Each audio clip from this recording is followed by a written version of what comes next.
ইমারতে ইসলামিয়া আফগানিস্তানের সীমান্তবর্তী এলাকায় পাকিস্তানের বিমান হামলায় এখন পর্যন্ত নারী ও শিশুসহ ৮০ জনেরও বেশি আফগান নাগরিক নিহত হয়েছেন।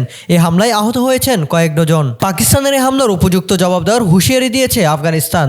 তবে দেশটির মুখপাত্র মাওলানা জাবিহুল্লাহ মুজাহিদ বলেছেন, পাকিস্তানি সেনাবাহিনীর সাম্প্রতিক হামলার জবাব বেসামরিকদের উপরে পড়বে না। প্রকৃত অপরাধী পাকিস্তানি সেনারাই হবে প্রতিক্রিয়ার লক্ষ্যবস্তু।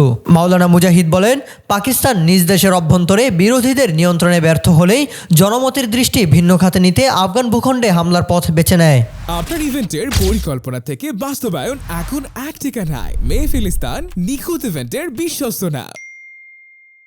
এই হামলার ঘটনায় কাবুলে নিযুক্ত পাকিস্তানি রাষ্ট্রদূতকে তলব করেছে আফগানিস্তানের পররাষ্ট্র মন্ত্রণালয়। তাকে একটি আনুষ্ঠানিক প্রতিবাদপত্র হস্তান্তর করা হয়েছে।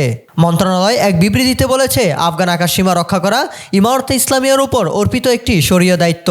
তারা সতর্ক করে জানিয়েছেন, যেসব কর্মকাণ্ডকে উস্কানিমূলক বলা হয়েছে তার পরিণতির দায় প্রতিপক্ষকে বহন করতে হবে। একই সঙ্গে আফগান প্রতিরক্ষা মন্ত্রণালয় ঘোষণা দিয়েছে, সাম্প্রতিক হামলার উপযুক্ত ও সুচিন্তিত জবাব দেওয়া হবে।